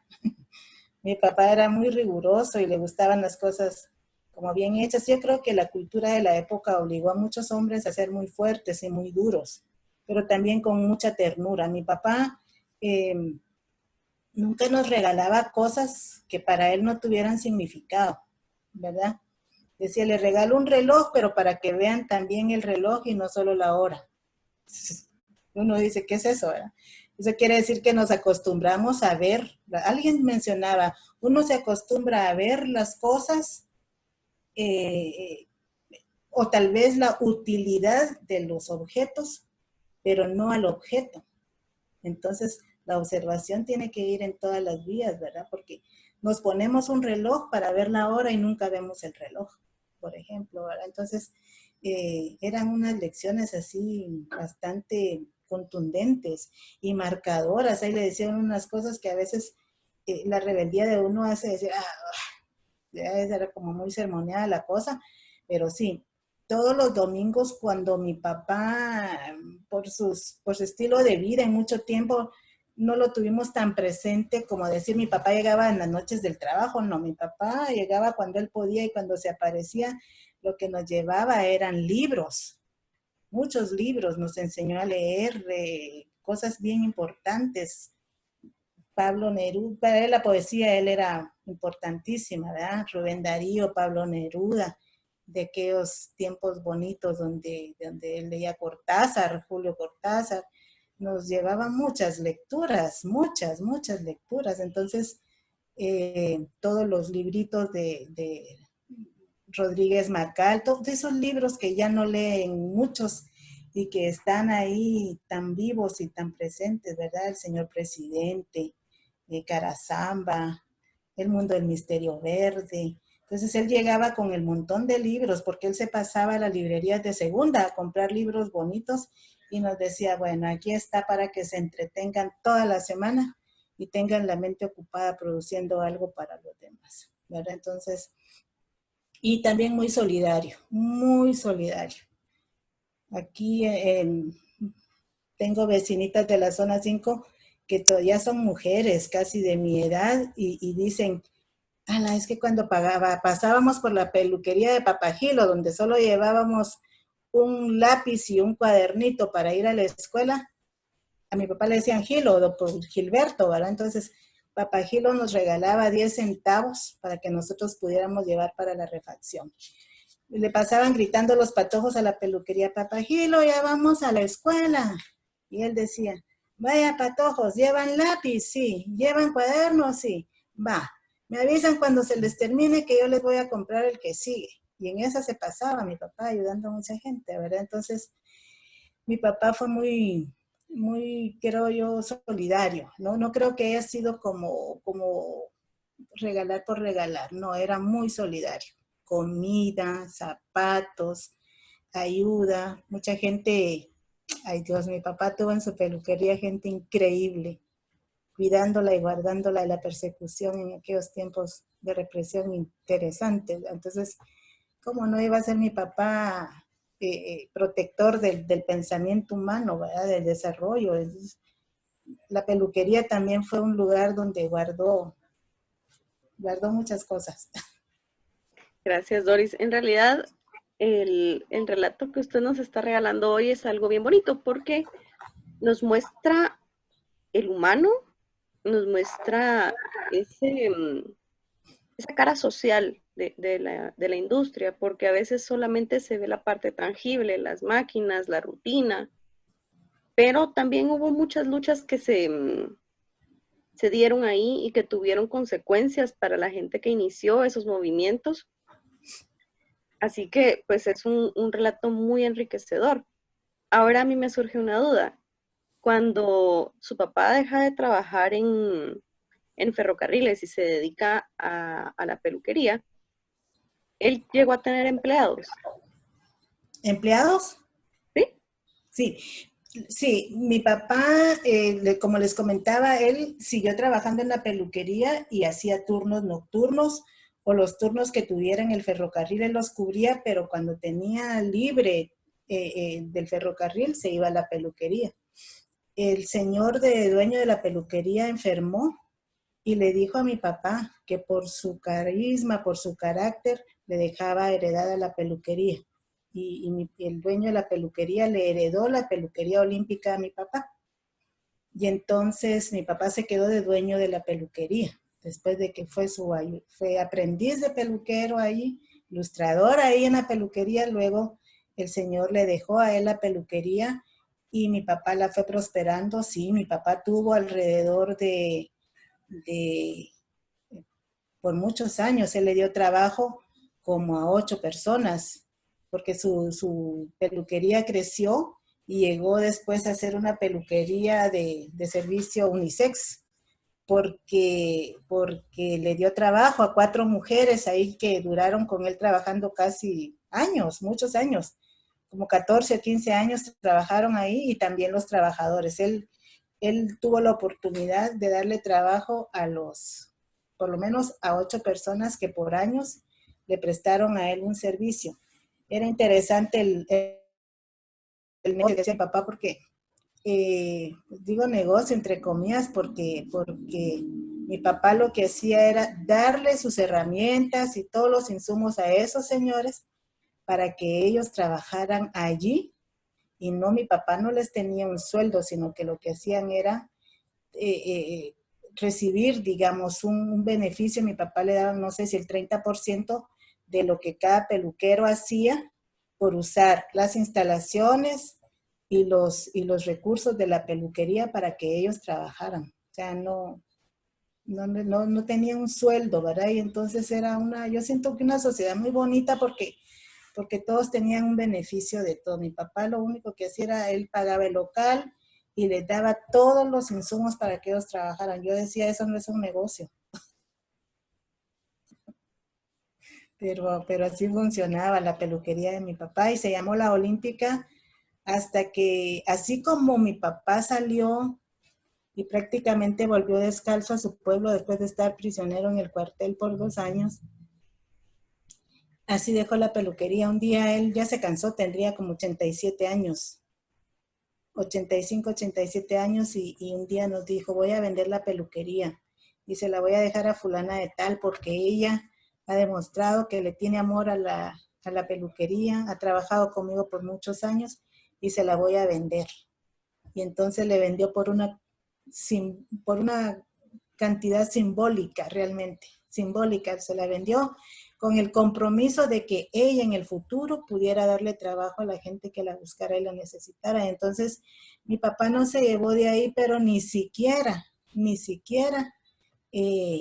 una hoja de papel. Él descolgó su sombrero y su chompa y no volvió a ver atrás. Le entregó las llaves a Marina y le dijo, la peluquería es suya, espero que la historia de la peluquería olímpica siga por el tiempo que sea, y se la dio. No volvió nunca más a la peluquería y dejó absolutamente todo lo que tenía la peluquería dentro. Le decía yo, papá, pero los cuadros que mi mamá le regaló, papá, pero el caballito que le traje de Chichi, papá. Si me dice eso, yo, ¿para qué lo quiero? Eso es parte de la peluquería y ustedes me lo dieron a mí, ahora yo se lo traslado a otra persona como a mí me trasladaron la peluquería hace 50 años.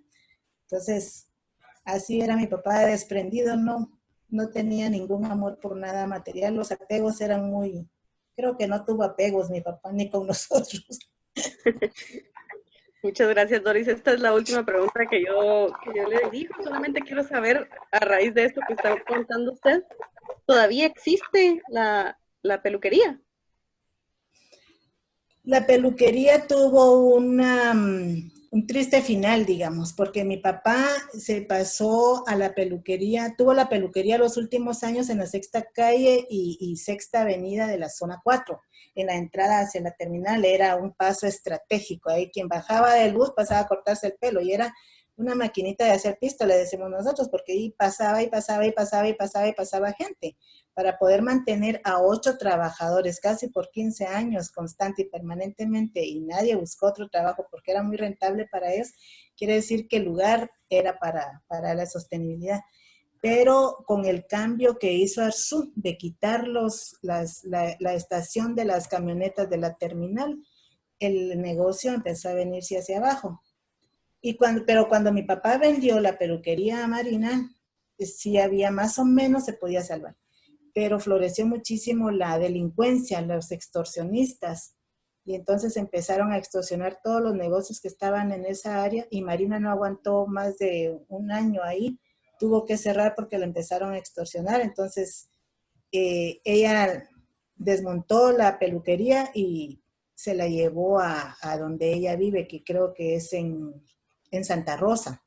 Entonces, supongo que la peluquería está, nosotros no le seguimos la pista a la peluquería porque hablar de la peluquería para mi papá no era como muy agradable el tema, ¿verdad? Entonces él se desprendió de la peluquería y ya cerró el capítulo de su vida con eso y ya no volvió a tocar el tema, ¿verdad? Entonces no sé decir ahora si existe o no existe. Excelente, Doris, muchísimas gracias. Pues yo también voy a hacerle la última pregunta y después le vamos a pasar la batuta a Paola para que pueda darle lectura a las preguntas del público. ¿Alguna comida, sabores, aromas que le hagan recordar a su papá en sus épocas de ferrocarrilero? ¿Cuáles podrían ser?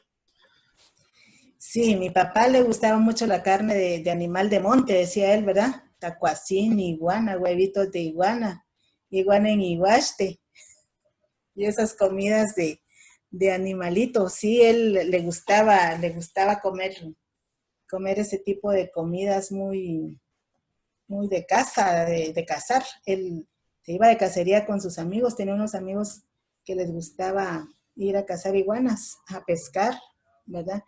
Y le gustaba eso, le gustaba la iguana, le gustaba el conejo, chojineado, decían ellos, conejo chojineado con salsa de tomate de campo, de monte, de árbol. Le gustaba ese tipo de comidas a mi papá, sí. Perfecto, gracias. Entonces, le vamos a ceder el espacio a Paola si nos pudieras apoyar con las preguntas que han estado llegando. Gracias, Gracias. Byron. Buenas noches, Doris.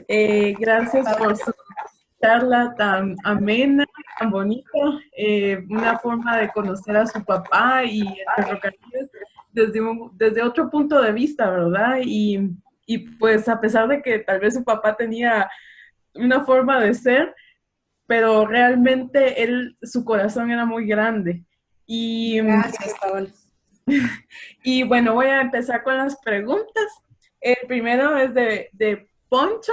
¿En qué año dejó de trabajar en el ferrocarril su papá? Y él, bueno, le voy a plantear esta pregunta primero y después la siguiente.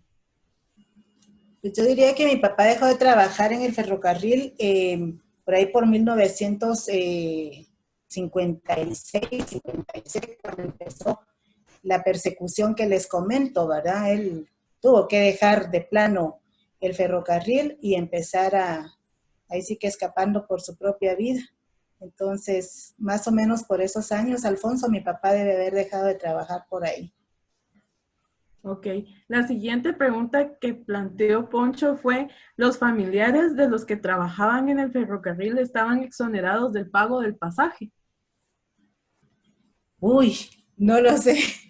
No sé, nosotros pagábamos, por ejemplo, mi papá pagaba su boleto. Él no tenía esa exoneración y cuando nosotros viajábamos pagando nuestros boletos. No sé si algunas otras personas hubieran tenido esos beneficios, pero en el caso de mi papá y nosotros como parientes de él, en el ferrocarril nunca viajamos gratis. Siempre se pagó nuestro boleto, sí. Ok, esta fue una pregunta que usted ya más o menos contestó, que es de David Andrade. Primero pregunta que qué productos se transportaban o se movían en los trenes.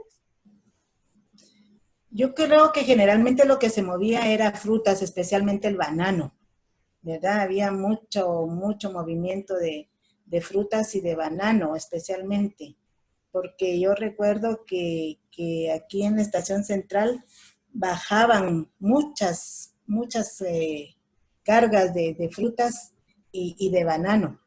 Uh-huh. Sí, la siguiente pregunta es la que usted ya más o menos dijo que si el tren era solo de una clase o había de primera, segunda y tercera clase. Pues yo como les comentaba, ¿verdad? Por la observación de los lugares donde uno ocupaba, sí creo que debe haber habido clases para las personas que viajaban, porque inclusive habían unos vagoncitos que tenían sus ventanitas con cortinas y más monos que otros, ¿verdad? Entonces sí, me imagino que debe de haber habido clases para los pasajeros de los trenes según fuera su capacidad de pagar su manera de viajar. Gracias, Doris. Tania Cantoral pregunta, ¿recuerda si su papá le había comentado dónde se encontraba el sindicato de ferrocarrileros acá en Guatemala? Recuerdo ver una casa que tenía este rótulo cerca de la 18 calle y 9ª avenida de la zona 1, pero no estoy segura. Yo creo que puede ser eso, porque yo me recuerdo que una vez mi papá agarró su valijita, esa valijita, y dijo que toda la documentación que él tenía ahí, no le sé decir qué, pero deben haber sido, no sé, manuales o algunos folletos, o no sé, pero él agarró su valijita y dijo que iba él a entregar eso a la sede de uno de los sindicatos, y honestamente no sé cuál, pero sí fue en la zona 1, inclusive sé que hay una sede de un sindicato y me van a perdonar por no haber sido acuciosa y estudiar y buscar la referencia, pero aquí en la Avenida Bolívar, y creo que es 20 o 21 calle, ahí hay una sede de un sindicato. Y ahí fue mi papá a dejar unos documentos para ya no tener ninguna documentación, porque él decía que tenía que estar como resguardada para la historia esa información. Entonces no recuerdo, y puede ser que esa dirección que nos refiere la compañera tenga que ver con esa sede del sindicato, Paola, pero no puedo estar segura de eso. Fíjese que aquí Anaité ya aclaró también que sí, ahí es efectivamente la sede del sindicato, que ahí está el rótulo todavía. Y bueno, también Anaité pregunta ahora, ¿cómo recibió su papá la noticia de la cancelación del tren? ¿Hubo algunas medidas que hayan tomado los sindicalistas frente a esto? Ay, Dios, Anaité, no me preguntes eso. Mi papá recibió esa noticia como lo peor de su vida, especialmente por quien estaba cesando el funcionamiento del tren, ¿verdad? Mi papá tenía un lenguaje bastante alegroso y él se expresó muy mal cuando se enteró de que eso estaba siendo prácticamente cancelado y cerrado y que iba a dejar de ser pues toda la gloria del ferrocarril que se vivió en la época en que el ferrocarril tuvo su auge. Entonces, hubo oposición definitivamente, pero ante la decisión de un gobernante como el que hizo sucumbir el funcionamiento del ferrocarril y cualquier otro gobernante a ultranza de dictador, digamos, ¿verdad? No podía haber otra cosa que no fuera, pues sí, debe haber habido oposición, pero mi papá sí sufrió muchísimo eso. Mi papá no paró de llorar casi un año por esa situación.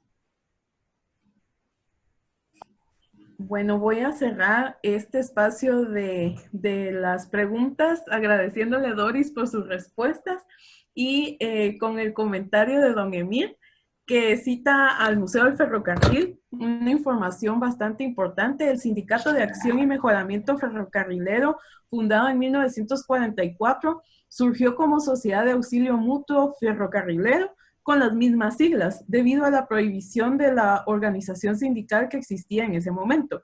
Fue eslabón importante en la revolución de ese mismo año y una de las primeras organizaciones sindicales de Latinoamérica y de las de mayor fuerza sindical del país durante la época conocida como la Primavera Democrática.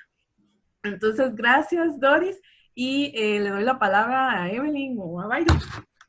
Pues excelente, Emir, muchas gracias por ese dato, qué interesante, lo voy a atesorar mucho, muchas gracias. Muchas gracias, Doris, muchas gracias, Paola. Gracias, Paola. Pues, como lo decía al inicio, todo tiene que llegar a un final. Si no hay nada más que quisieras decirle a nuestra concurrencia, Doris, para que yo pueda dedicarles unas cuantas palabritas. No, yo muy agradecida y espero haber llenado el cometido de la invitación. Espero que lo que haya transportado mi memoria, que no es mi memoria, sino la memoria de mi papá a través de la mía, y que pues ojalá este aporte ustedes sepan sacarle la importancia que pueda tener algunos datos que pudo haber dado esta conversación. Agradecerles muchísimo y decía Anaité en alguno de los momentos de estas conversaciones que todas fueron lindísimas.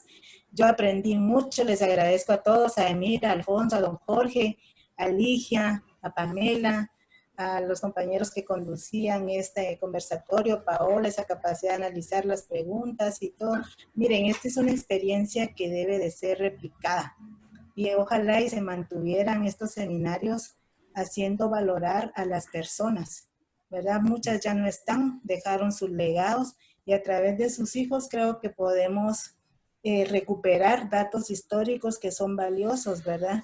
Y que no muera la memoria y se traslade a las nuevas generaciones. Me encanta que diga Evelyn, yo nunca tuve la oportunidad de subirme al tren.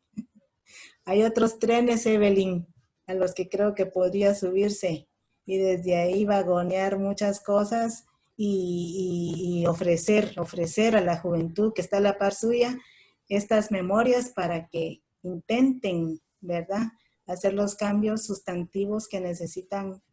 Por lo menos este país llora y necesita que se renueven las actitudes de los jóvenes, ¿verdad? Esta pandemia no solo nos encerró, sino que también nos obligó a mantenernos callados, a mantenernos lejos de hacer gestiones para promover y despertar a la población, a la juventud. La juventud, yo sí siento que está bastante adormecida, lo que no quiere decir que esté dormida, ¿verdad?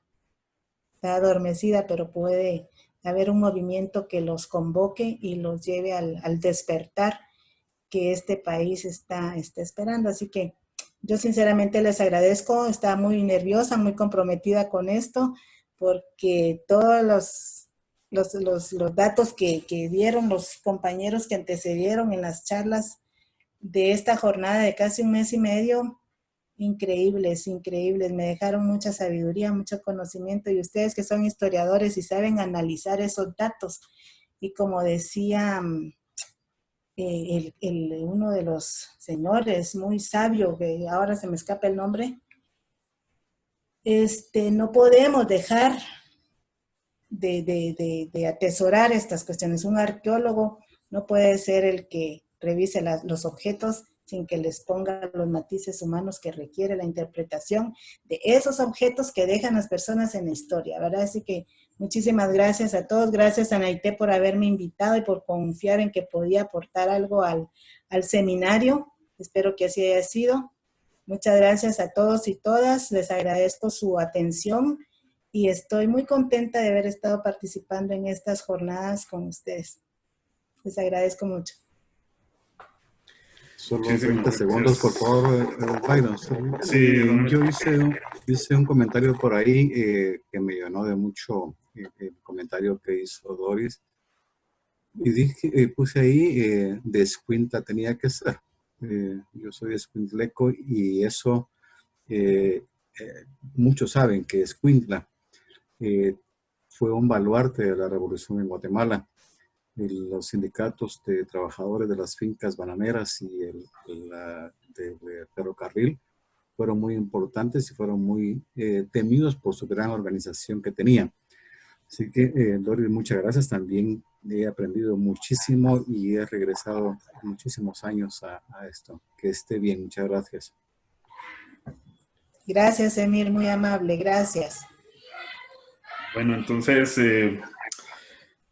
pues a mí también no me queda más que en nombre del equipo del seminario agradecerles profundamente a todos los expositores. No aprendimos un poquito, como nos han dicho, aprendimos un montón. Y lo bueno es que ya nos conocimos, porque fijo los vamos a seguir molestando en algún momento, porque esto no se termina, esto solo es un pequeño paso dentro de un mar de conocimientos, y sabemos pues que ustedes en cada uno de estos aspectos que hoy quisimos ahondar o aproximarnos un poquito a la historia de la costa sur, en particular los anclajes desde la industria, pues ustedes son baluartes de esto y pues esperamos, como dice Doris, realmente sacarle el jugo. Sí lo vamos a hacer, lo tenemos que hacer, porque es parte, como les digo, nuestro compromiso. No solo juntarnos porque no teníamos nada que hacer, porque creo que todos aquí estamos con nuestras ocupaciones, pero queríamos también socializar toda esta información. Muchas gracias, Alfonso, don Emir, Ligia, Jorge, Edgar, don Felipe y Doris nuevamente. Créanme que valoro y valoramos como seminario infinitamente su experiencia, el conocimiento personal y profesional de cada uno. Fue un ejercicio bien bonito, creo que ya lo comenté tras bambalinas. Alguien me decía en una oportunidad, pero es que estas personas deberían de instruirse más, deberían de leer, es que estos finqueros y que taca. Cuando yo le dije, mira, me agrada tu comentario, que me da risa, porque pues nosotros estamos abordando estas temáticas desde eso, desde la perspectiva humana. No estamos abordándolo desde la perspectiva profesional, no porque no cuente, sino porque también es un pequeño parteaguas de poner en valor la memoria de cada una de las personas a quien nos podamos acercar. De verdad, gracias por compartir parte de su vida con nosotros, por la participación, la participación de ustedes que demuestra que lo valioso del recuerdo, lo valioso de abordar la memoria. Y Doris ahorita acaba de decir algo muy, muy importante. Los que practicamos la arqueología no podemos estar estudiando los objetos sin ponerle esos matices humanos. Y ayer Doris dijo algo muy, muy profundo. De hecho, ya te pirateamos la frase. La voy a leer. Nos dijo ayer Doris, las máquinas están ahí. Se pueden volver a engrasar y funcionan, pero la gente no. La gente se va, se muere. Entonces, pues realmente es una reflexión muy grande porque tenemos ese compromiso de valorar a las personas, no solo el objeto. Si no, nos volvemos simples anticuarios a la final y eso creo que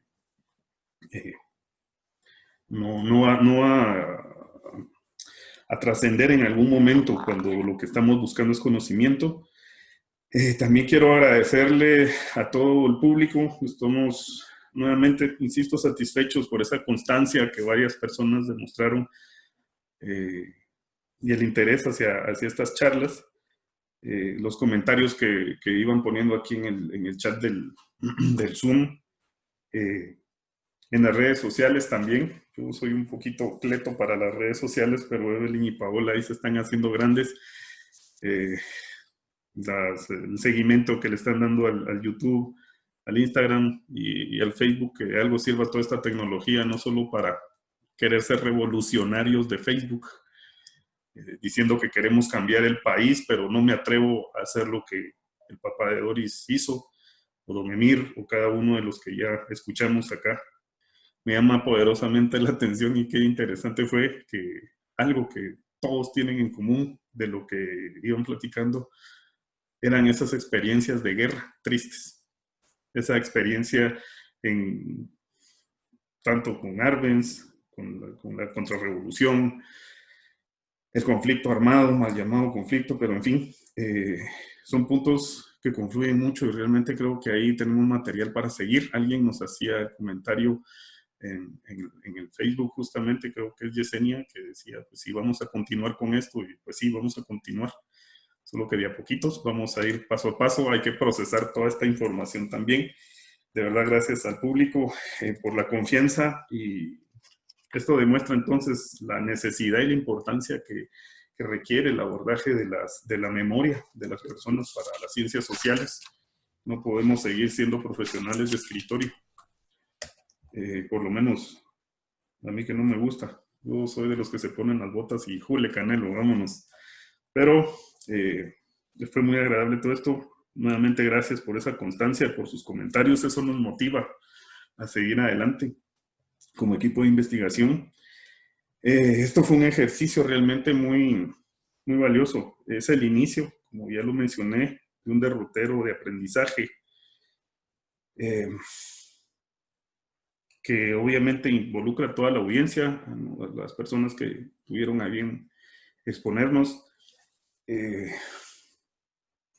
Yo me acuerdo cuando antes las abuelitas se juntaban, o juntaban a los nietos, más bien, por lo menos mi abuelita de vez en cuando pasaba eso, de que si no nos juntaba, pero nosotros la buscábamos, y me acuerdo de mi abuela Virginia. Y mamá, cuénteme esto, mamá, cuénteme aquello. Entonces, pues ni modo, cambiaron los tiempos. Ahora no nos sentamos alrededor del fogón o del pollo mientras la abuelita echaba las tortillas. Ahora nos estamos reuniendo alrededor del internet, alrededor de la compu, pero seguimos aprendiendo justamente de nuestros mayores, y creo que también es algo sumamente importante, que no perdamos esa perspectiva. También Ligia le hacía llegar a Evelyn hace poco una foto de un proverbio chino, creo que era, que decía algo así parafraseado: pregúntale a las personas que saben, no al académico, algo así. Entonces creo que también nos gustó mucho esa expresión y ese aporte de Ligia. Creo que es un empujoncito para seguir aproximándonos a las comunidades, a la gente, y valorar, como repito, toda esa experiencia. Si ahí afuera está el conocimiento, solo es que hay que irlo a buscar. Y eso es lo que no nos atrevemos a hacer muchas veces. La intención de grabar todas estas conferencias, pues también va orientado por esa línea de que el conocimiento no lo podemos acaparar, no lo podemos... No le podemos poner un marchamo de que como estas entrevistas las hizo el seminario, o las hizo Byron, las hizo Evelyn, las hizo Naité, es información nuestra, porque no es así. Siempre hemos estado en la dinámica de que los datos deben de socializarse y dejar de hacer misas entre curas. Porque a la final, pues sí, yo investigo, hago mis cosas, escribo un artículo, escribo un libro y ya, y se las reparto a mis cuates y lo voy a presentar entre el grupo de académicos. Y ahí murió la historia, pero creo que esa es una de las razones del por qué nuestro país está como está también, como decía Doris, ya no leemos aquellos libros clásicos, menos voy a estar leyendo esto, pero si nosotros, que se supone que somos los que estamos generando esta información, tampoco la socializamos, ¿qué podemos esperar? Si a la final no conocemos nuestra propia historia, no conocemos, creo que a veces ni nuestros orígenes, entonces puede ser esto parte del problema del adormecimiento que tenemos hoy como sociedad. Entonces, hicimos esto de grabarlas y colocarlas en el YouTube. Las estamos poniendo una conferencia por semana para que también las personas tengan tiempo de verlas así despacito, analizarlas. No se está editando nada, solo les ponemos el logotipo del seminario al inicio y ya, prácticamente, porque consideramos esto que les digo, no queremos nosotros quedarnos con los datos nada más. Estas historias que cada uno de ustedes nos compartió merecen ser conocidas por las demás personas, merecen ser escuchadas para que todos podamos aprender y no solo nosotros, para que también la gente pueda sacarle provecho. Tal vez hay personas que van a ver algo en las experiencias de ustedes que yo no, o que nosotros no. Entonces, pues que sirvan realmente de un aporte a la sociedad. Insisto, realmente estoy muy satisfecho. Yo al inicio estaba también igual de nervioso que muchos de ustedes y en qué va a parar todo este ejercicio que estamos haciendo. No me arrepiento, le agradezco profundamente a Evelyn y a Paola por las noches de desvelo, 2, 3 de la mañana a veces viendo algunos aspectitos, como dicen los memes. Ustedes me pueden ver aquí todo sonriente, pero ya llevo como un mes sin dormir. Pero estamos contentos, satisfechos de verdad. El apoyo de las dos compañeras fue fabulosísimo. Creo que parte del éxito de todo esto se debe por el trabajo de ellas. Quiero reconocer justamente el esfuerzo de Evelyn, que ya lo mencioné también, creo que con Doris. Evelyn es quien hizo la mayoría de los contactos. Anaité, pues también que nos apoyó contactando aquí con Doris. Es un aporte muy, muy importante.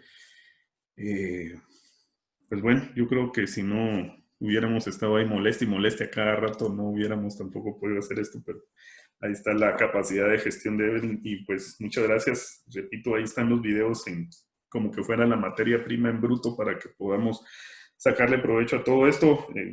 Perdón, errático en mis palabras, pero a veces es difícil despedirse. En la universidad nos enseñan siempre nuestro lema o nuestro eslogan o como le quieran llamar, no sé, id y enseñad a todos, pero creo que aquí estamos aprendiendo que es todo lo contrario, ir y aprender de todos. Entonces, pues muchas gracias. Espero que nos podamos seguir viendo. Ahí están nuestros contactos, los correos, las redes sociales. Pues muchas gracias, vamos a estar en comunicación. El seminario es un seminario permanente. Nosotros estamos una vez al mes reuniéndonos, revisando nuestros avances de investigación, convocando alguna conferencia, etcétera, etcétera. Pues es un seminario abierto para todos. Si ustedes gustan en algún momento acompañarnos, nos reunimos siempre el primer lunes de cada mes. Y pues esto fue un producto, digamos, estas conferencias de casi 2 años de andar haciendo la talacha en la costa. Como repito, pues entre el esfuerzo de Evelyn y algunas otras cuestiones del tiempo que tengo yo de estar por la costa, pues no lo queremos dejar en el papel, como les repito, se nos ocurrió. Así de sencillo. ¿Y por qué no hacemos esto? Para todos los demás también y sigamos aprendiendo. Entonces es parte, las entrevistas muchas veces que hemos ido haciendo, por ejemplo, con don Felipe, pues tenemos ese material. Y como les repito, pues qué mejor que podamos entonces compartirlo con las demás personas. Y pues, en fin, es un esfuerzo que se ha venido gestando desde un tiempo atrás. Y nos damos cuenta de eso, lo que decíamos al inicio, antes de empezarla con la formalidad de la charla, pues Guatemala tiene muchos rincones, es muy grande y pues vamos a incursionar ahí, ¿sí? Perdón que te interrumpa, pero yo me tengo que retirar en este momento, pero no quería irme sin despedirme y sin agradecerles. Y voy a extender ese agradecimiento y el reconocimiento que Byron dirigió hacia mí, hacia quienes de verdad lo merecen, que son pues los que decidieron compartir su historia de vida. Feliz noche. Feliz noche y no, pues muchas gracias. Yo creo que también con eso quiero concluir. Como les digo, nunca he sido bueno para las despedidas, entonces ahí nos seguimos comunicando con cada uno y muchas gracias por todo el tiempo que nos dedican. Que tengan muy buena noche. Muchas gracias. Feliz noche a todos. Dios, Doris, gracias. Buenas noches a todos. Feliz noche. Gracias.